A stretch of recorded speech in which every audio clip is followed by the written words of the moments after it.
हरिः ओं तत्सत्। श्रीमते रामचंद्राय नमः। श्रीमते रामानंदाचार्याय नमः। श्रीमते मलूकदासाय नमः। सीतानाथ समारंभां श्रीरामानंदार्य मध्यमाम् अस्मदाचार्य पर्यन्तां वन्दे गुरुपरम्पराम्। प्रहलाद नारद पराशर पुंडरीका व्यासाम्बरीश शुक शौनक भीष्मदाल्भ्याम् रुक्मांगदार्जुन वसिष्ठ विभीषणादीन् पुण्यानि मान् परम भागवतान् नमामि। नमामि गंगे तव पाद पंकजं सुरासुरैर्वन्दित दिव्य रूपम् भुक्तिं च मुक्तिं च ददासि नित्यं भावानुसारेण सदा नराणाम् विश्वेशं माधवं धुंधिं दंडपाणिं च भैरवम् वंदे काशीं गुहां गंगां भवानीं मणिकर्णिकाम्।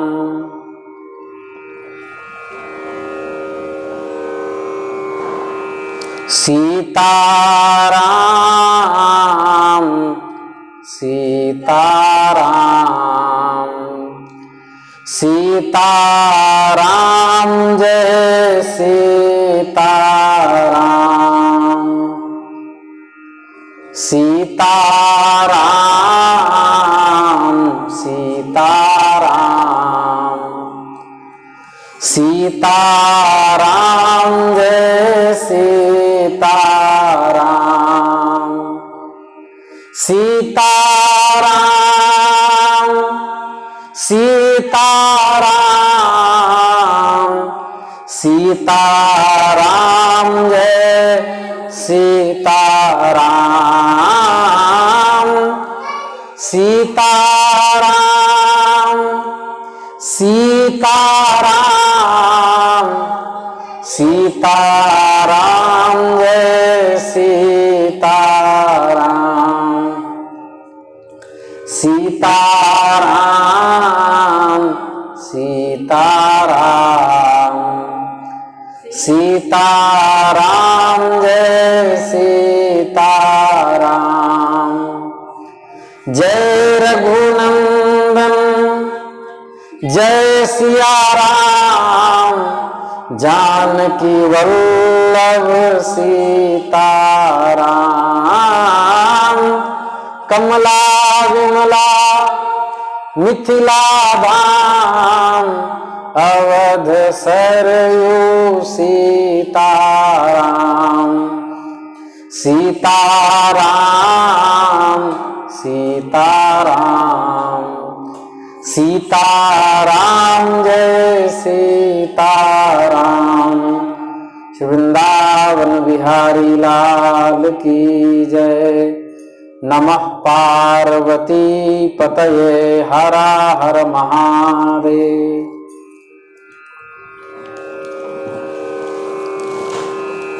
नीरक्षीर विवेचकानां विविध विद्या विद्योतितान्तःकरणानां तत्तच्छास्त्रे कृत भूरि परिश्रमाणाम स्वकीय जीवने वेदांत दर्शन चरितार्थित्रीणाम श्रीमतां मलुकपीठाधीश्वराणां चरण कमल चंचरीको हम मुहुर्मुहुः प्रणततिं प्रस्तौमि।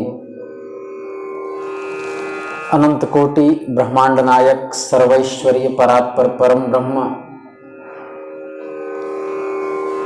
भगवान श्री कृष्णचंद्र की असीम अनुकंपा से हम आप सब इस अत्यंत पवित्रतम मास कार्तिक मास के प्रतिपद पक्ष को, प्रतिपद तिथि को हम लोग इस भगवान के दिव्य धाम में बैठ करके मनुष्य जन्म धारण करने का सर्वश्रेष्ठ साधन सत्संग लाभ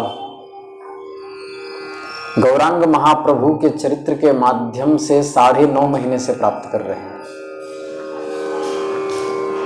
ये हम लोगों पर ठाकुर जी की असीम अनुकंपा है।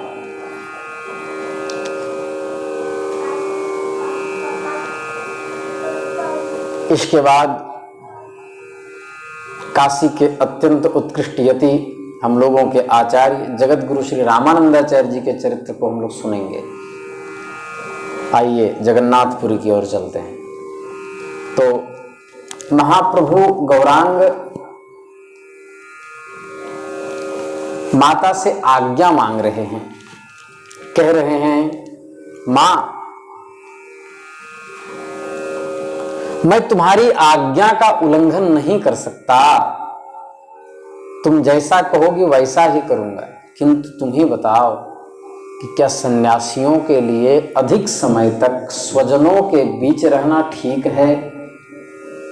क्या सन्यासियों के लिए पुनः गृहस्थाश्रम में रहने का विधान है? क्या तुम कोई ऐसा कृत्य हमें करने कहोगी जिससे मुझे नरक की प्राप्ति हो? क्योंकि क्वचिदपि कुमाता न भवति कुपुत्रो जायेत, पूत कपूत हो सकता है पर मां कुमां नहीं होती, माता कुमाता नहीं होती। अब स्थिति ऐसी हो गई जिसके बारे में विद्वानों ने लिखा,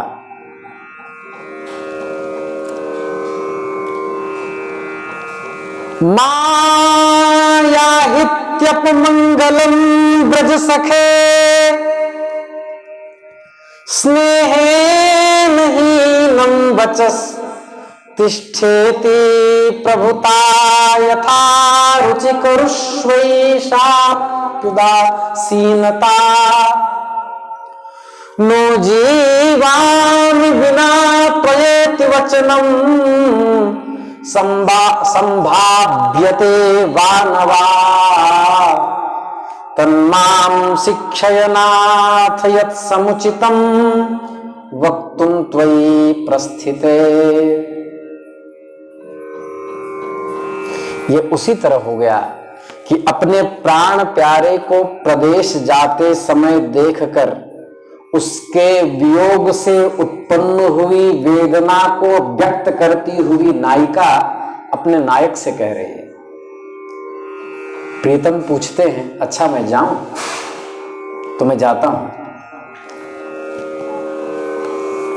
नायिका सोचती है कि यदि मैं उत्तर दूं कि मत जाओ तो इस अमंगल सूचक शब्द को यात्रा के मुहूर्त में मैं कैसे मुख से निकालूं कि मत जाओ। यदि प्रीतम पूछते हैं मैं जाऊं, यदि मैं कहूं कि अच्छा जाओ तो ये स्नेहहीन शब्द होगा कि जैसे नायिका हमसे स्नेह नहीं करती तभी तो कह रही जाओ। रोकती हूं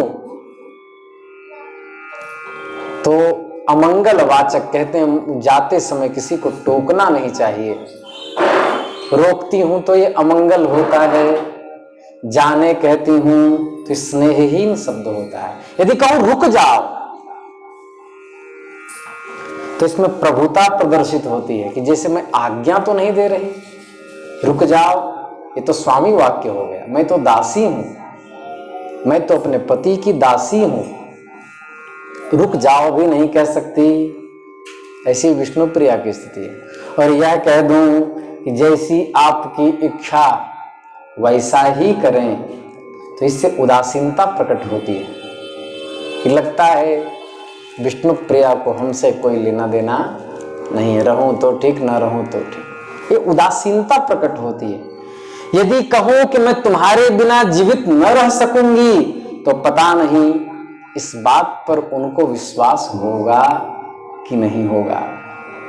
तो क्या करूं? तो हे प्राणनाथ, तन्माम शिक्षयनाथ यत् समुचितम वक्तुम त्वयि प्रस्थिते, तुम ही शिक्षा दो कि तुम्हारे प्रस्थान के समय क्या कहना उपयुक्त होगा।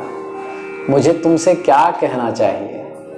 जाने कहना चाहिए कि रुकने कहना चाहिए कि न जाने कहना चाहिए, कि जैसी तुम्हारी इच्छा हो वैसा करो ऐसा कहना चाहिए, कि तुम्हारे बिना मैं जीवित नहीं रह सकूंगी ऐसा कहना चाहिए? तुम ही बताओ। सचमुच सज्जन और दुर्जन के समागम की तुलना करते हुए गोस्वामी तुलसीदास जी ने इसलिए तो लिखा, बिछुरात एक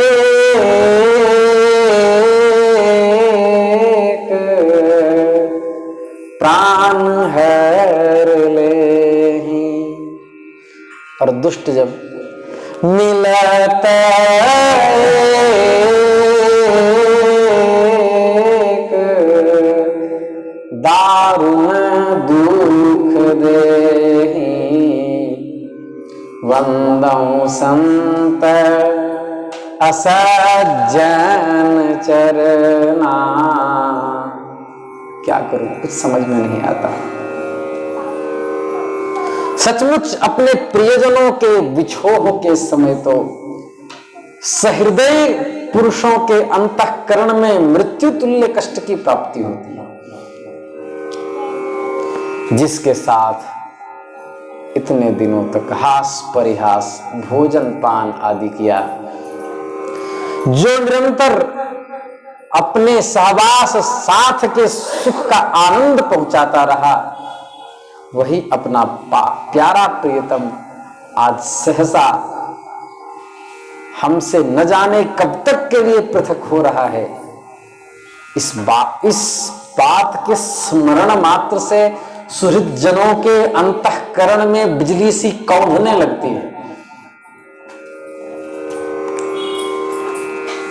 लेकिन सच कहें तो उस दुख में भी एक मधुर मजा है, एक उसका मीठा मजा है। उसका आस्वादन भाव प्रेमी पुरुष ही कर सकते हैं। सांसारी स्वार्थ पूर्वक अपने जीवन को जीवान्वित करने वाले व्यक्ति उन पुरुषों के भाग्य में वह गुप्त सुखानुभूति करवाने वाला दुख भी उनके भाग्य में नहीं बदा। ये दुख तो भाग्यशालियों को होता है, जिसमें महाप्रभु के प्रेम स्पंदन का स्मरण करके जिनका अंतःकरण प्रेम की हिलोरें उठाता हुआ, अंतःकरण में बिजली सी कौंधाता हुआ भगवान का स्मरण करता रहे, नेत्रों से मोती टपके। ये तो भाग्यशाली पुरुषों के भाग्य में है ऐसा दुख।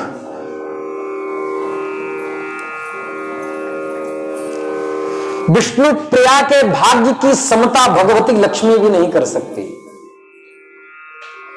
क्यों? क्योंकि विष्णु प्रिया को संयोगजन्य सुख और वियोगजन्य सुख दोनों प्राप्त है।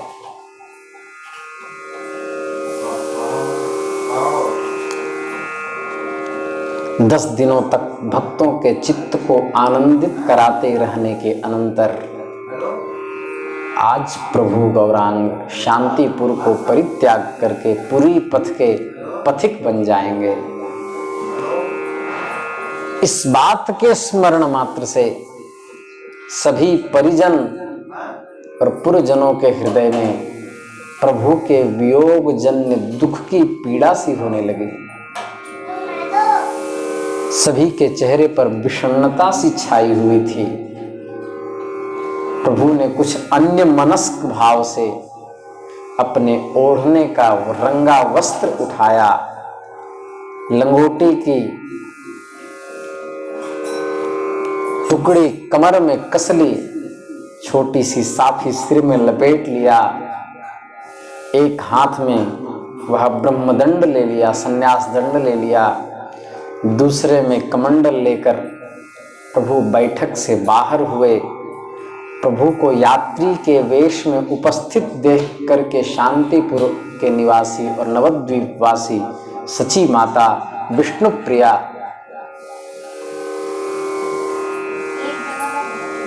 विष्णुप्रिया ने कहा था आप देख आए, लेकिन विष्णुप्रिया फिर पीछे पीछे चली आई, छिप कर देख रही थी। सब फूट फूट करके रोने लगे। वृद्धा सची माता को तो दिल धड़कने लगा। जगदानंद प्रभु के उस वियोग जन्य दुख की कल्पना करते ही जगदानंद के अंतःकरण में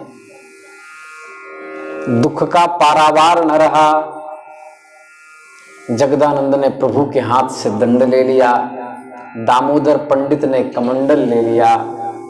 अब प्रभु दोनों हाथ से खाली हो गए और उन्होंने साष्टांग प्रणतति निवेदन अपनी माता को किया, माँ मुझे आशीर्वाद दो कि मैं सन्यास धर्म का विधिवत पालन कर सकूं।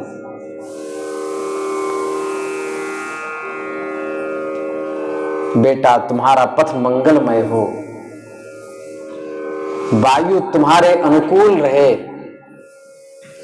तुम्हारे अंतःकरण में विराजमान श्री कृष्ण तुम्हें कभी न छोड़ें, तुम्हारे हृदय में माधुर्यजन्य सुखानुभूति हमेशा होती रहे, तुम्हारे हृदय में भक्ति प्रेम की हिलोरें लेती रहे, तुम प्रेम से ओतप्रोत भरे रहो, मैं तुम्हें आशीर्वाद देती हूं। इतना कहते कहते मां का गला भर आया, आगे वो कुछ न कह सकी। अवस्था में रोती हुई माता की प्रभु ने प्रदक्षिणा की, दोनों हाथों को जोड़ करके निष्पृह भाव से गंगा जी की ओर चल पड़े और सैकड़ों भक्त आंसू बहाते हुए आर्तनाद करते हुए महाप्रभु के पीछे पीछे चल रहे थे। सची माता भी लोक लाज की कुछ परवाह न करती हुई पैदल ही प्राण प्यारे पुत्र के पीछे जैसे किसी बछिया के पीछे गैया दौड़ती है ऐसे चल पड़ी। इसके बाद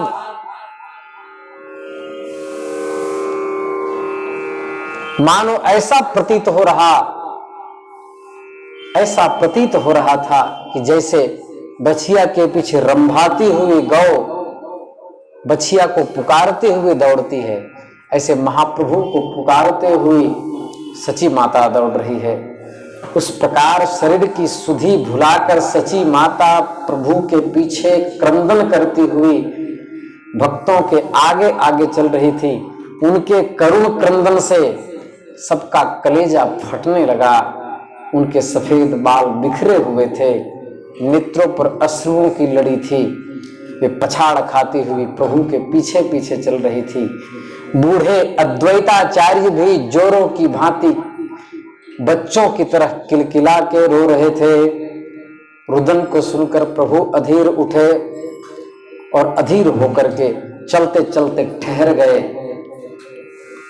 आचार्य देव इतने वृद्ध होकर जब आप ही इस प्रकार बालकों की तरह से रुदन करेंगे तो अन्य जीवों को आप शिक्षा क्या देंगे?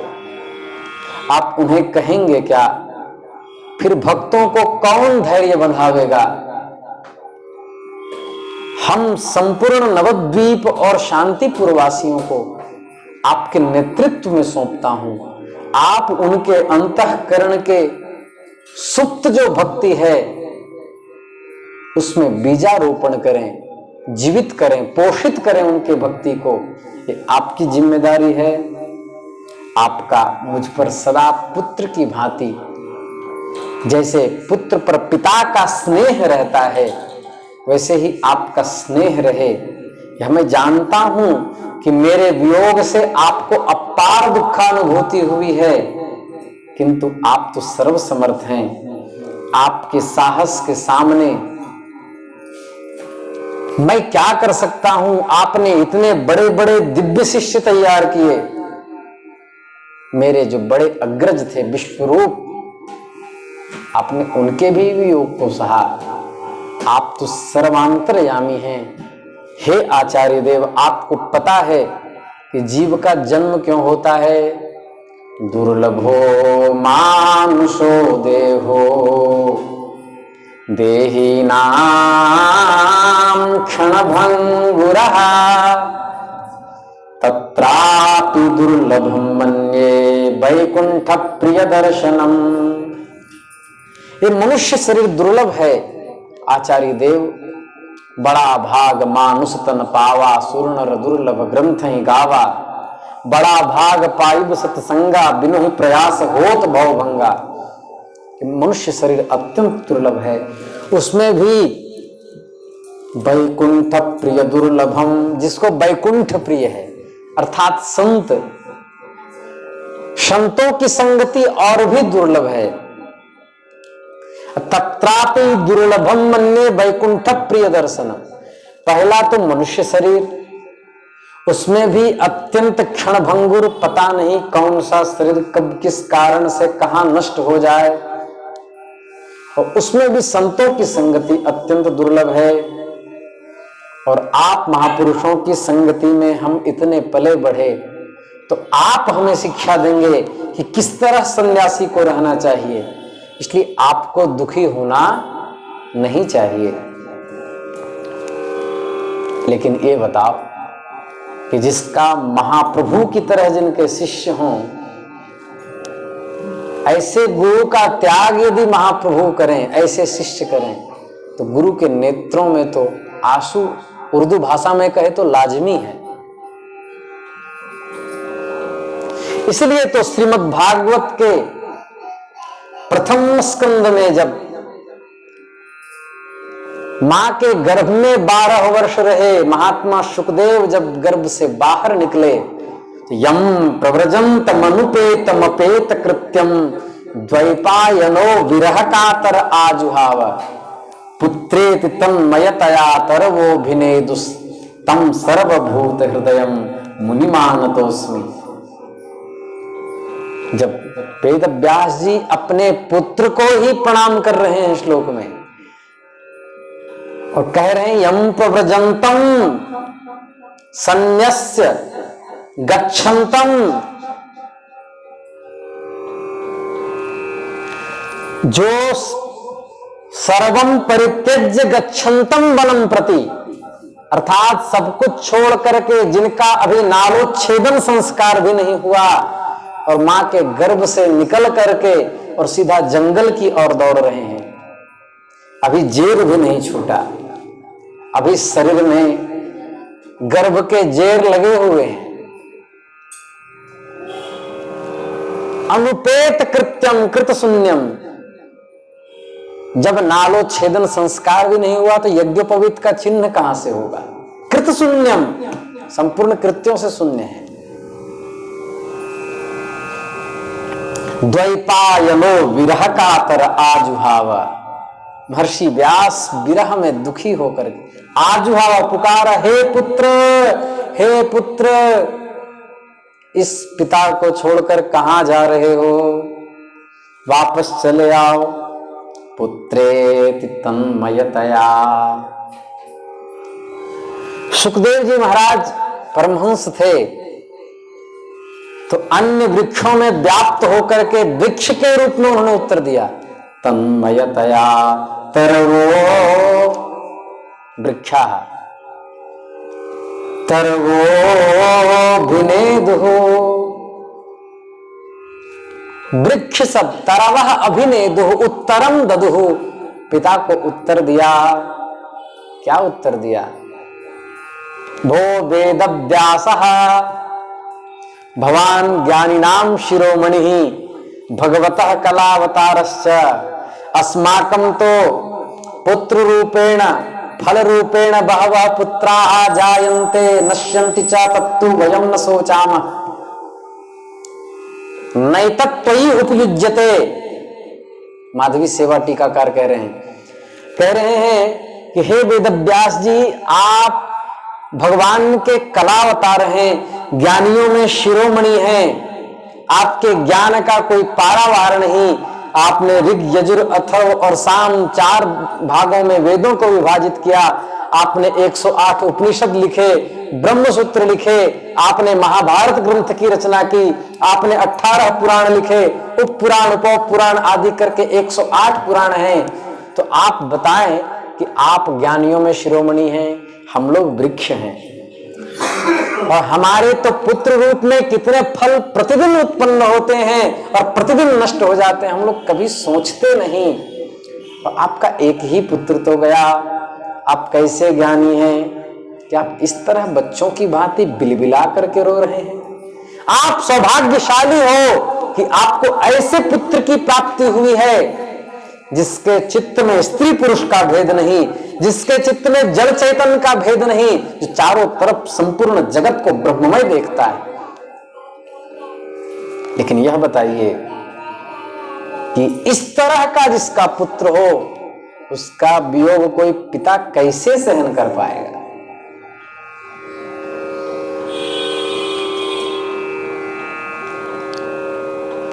तो सची माता या आचार्य देव कैसे ऐसे शिष्य को या ऐसे पुत्र को त्यागेंगे जिनके चरणों में ब्रज अंकुश हो, जिनके जिह्वा पर कृष्ण नाम अनुसृत होता हो,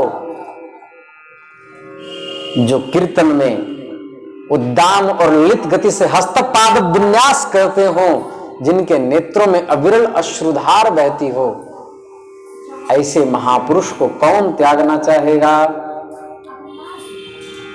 आचार्य से प्रार्थना की कि हे भगवान, आप ही, मैं माता और भक्तों को आपके हाथों में सौंपता हूं, आप ही सदा इनके रक्षक रहे हैं और अब भी इनका सब भार आपके ही ऊपर है।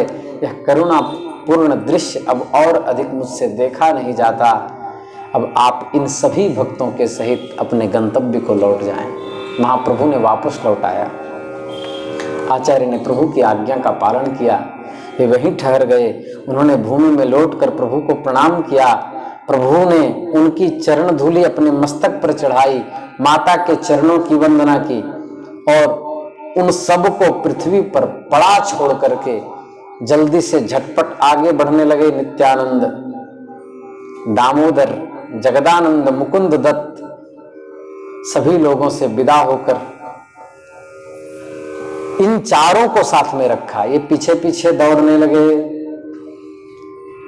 सभी भक्त दहाड़ मार मार के रोने लगे। और उस समय गंगा जो कलकलाती, भगीरथ रथ खाता छिन्न जल प्रवाह गंगा भागीरथी, वो अपने वेग को रोक करके कुछ क्षण के लिए ठहर गई। मानो उनको भी लगता था कि अब हमारे घाट पर पता नहीं ये गौरांग निमाई कब आएगा, अब कब यह संध्या वंदन करेगा, कब मेरे बालुकामयी गोद पर बैठ करके ये वात्सल्यानुभूति कराएगा। पता नहीं गौरांग कहां जा रहे हैं। सबके हृदय में त्याग और वैराग्य की अग्नि प्रज्वलित हो रही थी। और नित्यानंद आदि जो महापुरुष जो भगवान के पीछे चल रहे थे, उनके अभी तो वो भी विरागी और अल्प वयस्क थे, उनके अंतःकरण में भी प्रभु की स्मृति हो रही थी। और उसी समय मार्ग रोक करके महाप्रभु ने पूछा कि सच सच तुम लोग बताओ कि तुमने अपने साथ क्या क्या सामान बांधा है, क्या क्या लेके आए, किस किस ने तुम्हें मार्गोपदेय के लिए कितना कितना धन दिया है। प्रभु के ऐसे बात को सुन करके बोले, प्रभु हम भला आपकी आज्ञा के बिना कोई वस्तु साथ कैसे ले सकते थे, किसी के द्रव्य को आपके बिना पूछे कैसे स्वीकार कर सकते थे? आप हमारे संपूर्ण शरीर को देख लें, हमारे पास फूटी कौड़ी भी नहीं। महाप्रभु ऐसे निष्कपट और सरल निष्पृहतापूर्ण उत्तर को सुनकर बड़े प्रसन्न हुए। उन्होंने कहा, मैं तुम लोगों से अत्यंत ही प्रसन्न हूं। तुमने साथ में द्रव्य न बांधकर अपनी निष्पृहता का, अलोलुपता का परिचय दिया है। निष्पृह ही तो त्यागियों का भूषण है। जो किसी के धन की इच्छा का संग्रह करता हो वह साधु नहीं कहा जाता, उसको महात्मा नहीं समझना चाहिए, वह कभी त्यागी नहीं हो सकता। त्यागी को तो भोजन की चिंता भी नहीं करना चाहिए। चना मिले या मिले गंग जल, जो पूर्वे भरतार, काशी कभू न छोड़िए, विश्वनाथ दातार। चना मिले या गंगा जल मिले, जो मांगे सो कछु न पावे, बिन मांगे हरि देता, अन्न मांगे राम गले लगावे, ते आपन कर लेता सबसे, लालच का मत खोटा, लालच ते व्यापारी सिद्धि, दिन दिन आवे टोटा सबसे, लालच का मत खोटा। भक्त होकर के हाथ पसारता है, मुलुकदास जी कह रहे हैं, भक्त होकर के धन की कामना करता है, धिक्कार है तुमको। हाथ पसारे आंधर जाता, ऐसे लोगों को पानी भी मरने समय नसीब ना हो। पानी पड़हिन भाई, मांगे ते मकुनीच भली, मांगने से अच्छा है मर जाता। अस जीने कौन बड़ाई सबसे, लालच का मत खोटा। कबीर दास जी कहते हैं, चीटी के पग घुंघरू बांधो, सो साहब सुनता है।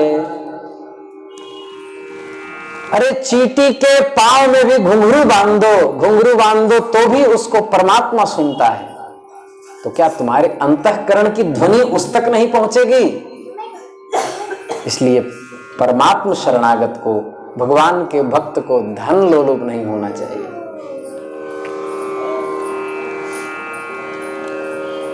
The कॉन्टेंटमेंट is happiness, Swami Vivekananda कहते थे, संतोषम परम सुखम।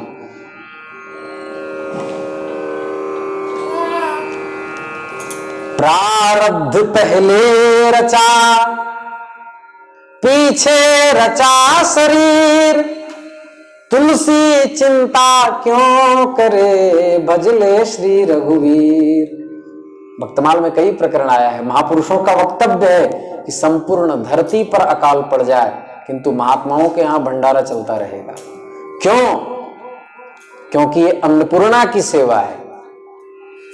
ये हमारे प्रियतम का भक्त कहीं भूखा न सो जाए, ये उनकी जिम्मेदारी है।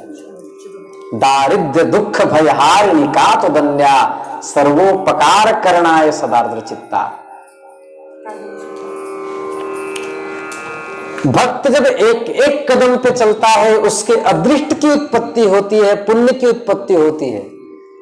और पुण्य जनकतावच्छेदक धर्मवत्वम, पुण्य जिसके पास है वो कभी धनहीन कैसे हो सकता है? इसलिए किसी भी प्रकार से संत को, भक्त को, वैष्णव को धन लोलुप नहीं होना चाहिए। भगवान की कथाएं, भगवान का चरित्र, ये सब निष्काम भाव से करना चाहिए। मेरा कुछ नहीं है, मैं कुछ नहीं हूं, मुझे कुछ नहीं चाहिए।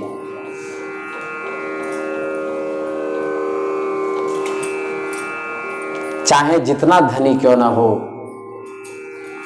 जिस दिन उसके भाग्य में न होगी, महाप्रभु कह रहे हैं, जिस दिन उसके भाग्य में नहीं होगी तो सारा धन रखा का रखा रह जाएगा और एक निवाला भी मुख के अंदर नहीं डाल पाएगा। इसलिए भक्त को त्याग वैशिष्ट जीवन को रखना चाहिए। इस तरह उपदेश करके खाड़ी नामक ग्राम के समीप पुरी की ओर छत्रभोग तीर्थ पहुंचे महाप्रभु। वहां पर गंगा के किनारे एक अम्बुलिंग नामक जलमग्न शिव हैं। आजकल थोड़ा गंगा जी से दूर हो गए हैं, गंगा जी का प्रवाह थोड़ा कम हो गया है, तो उनका दर्शन किया और गंगा जी को प्रणाम किया। उस समय युद्ध की स्थिति तो चल ही रही थी, जिधर देखो उधर ही युद्ध छिड़ा हुआ था। गौड़ देश का बादशाह और उड़ीसा के तत्कालीन उस समय के सम्राट महात्मा प्रताप, महाराज प्रताप रुद्र, इनके बीच लड़ाई झगड़ा होता रहता था। इसी कारण गंगा पार होने में जगन्नाथपुरी के यात्रियों को बड़ा कष्ट होता रहता था। गौड़ देश के अधिपति की आज्ञा थी कि उधर से कोई भी पुरुष इधर न आने पावे। उधर उड़ीसा के शासक बंगालियों पर संदेह करते थे, जो भी पार आता उसकी तलाशी लेते, कुछ ऐसा वैसा सामान होता तो उसको लूट लेते। भांति भांति की असुविधाएं थी। दोनों देश के शासकों के द्वारा जो युद्ध छिड़ा हुआ था, इससे दोनों तरफ में शत्रुता की भावना थी और सदा ये लोग सशंकित रहते थे। और प्रभु अपने साथियों के सहित वहां पहुंचे। मुकुंद दत्त अपने सुरीले कंठ से कृष्ण कीर्तन करने लगे।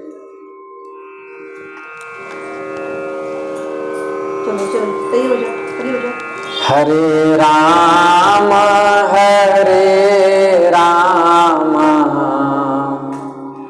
राम राम हरे हरे, हरे कृष्णा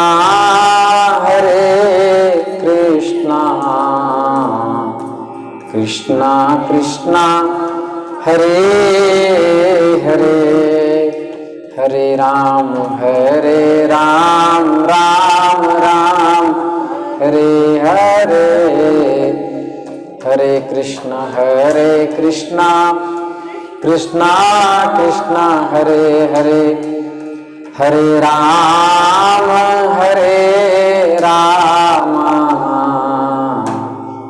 राम राम हरे हरे, हरे कृष्णा कृष्णा कृष्णा हरे हरे। इसके बाद शिव जी की पूजा की। शिवस्य हृदयं विष्णोः विष्णोश्च हृदयं शिवः। शिव जी की महिमा कहने लगे भक्तों से। इतने में शिव जी का महात्म्य सुन करके प्रांत के शासक राजा रामचंद्र खां वहां आ गया और आने के बाद उन्होंने श्री कृष्ण चैतन्य महाप्रभु की बड़ाई की। वो नाम सुनते थे, जानते थे और उन्होंने कहा कि हमारा अहोभाग्य है कि आपकी सेवा करने का सौभाग्य प्राप्त हुआ। अच्छा, पहले जो लोग आमात्य पद पे होते थे तो उनका नाम था रामचंद्र राय, किंतु शासकों के साथ यदि सेवा देता है कोई तो अपनी जात को छिपाना पड़ता था। राय को हटा करके खान कहलाने लगे थे, रामचंद्र खान। ये उस समय मुसलमानों की दादागिरी थी, अर्थात अपने कास्ट को भी इस्लाम से जोड़ करके बताना। आगे की कथा हम कल कहेंगे कि दोनों में क्या संवाद हुआ, क्या सत्संग हुआ। तब तक के लिए हम लोग यहीं विराम करेंगे। भगवान नाम संकीर्तन से अपनी वाणी को विराम देंगे। श्री वृंदावन बिहारी लाल की जय। हित हरिवंश महाप्रभु कह रहे हैं,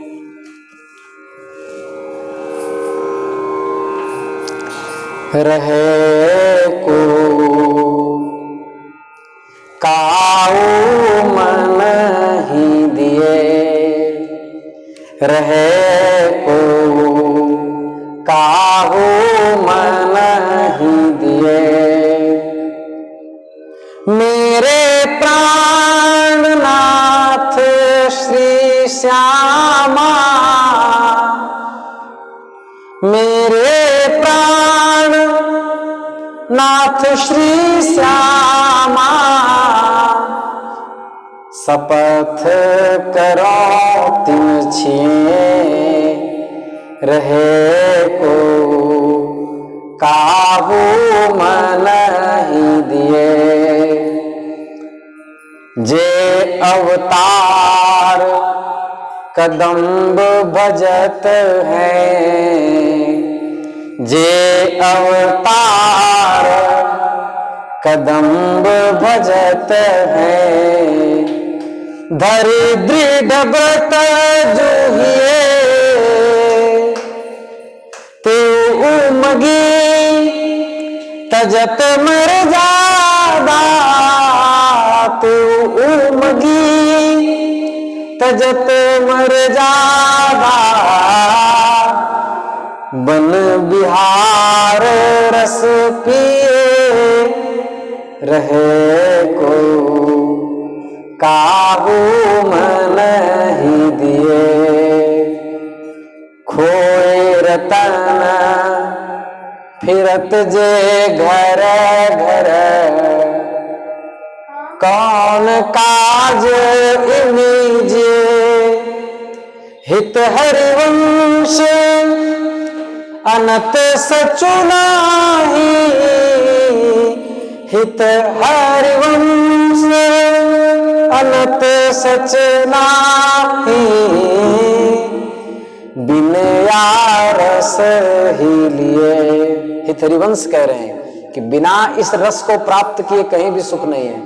रहे को कोई रहता है, काहू मन ही दिए, मेरे प्राणनाथ श्री श्यामा, शपथ करो तिन छिए, रहे को काहू मन ही दिए। सीताराम सीताराम सीताराम जय सीताराम, जय रघुनंदन जय सिया राम, जानकी वल्लभ सीताराम, कमला विमला मिथिला धाम, अवध सरयू सीताराम।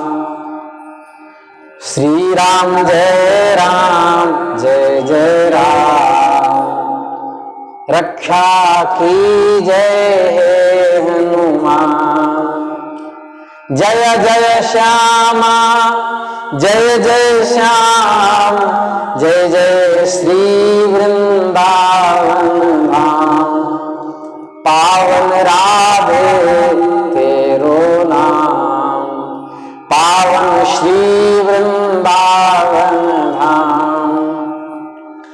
जय गौ माता जय गोपाल, भक्तवत्सल प्रभु दीन दयाल, कुंज बिहारी श्री हरिदास, लाडली प्यारी श्री हरिदास।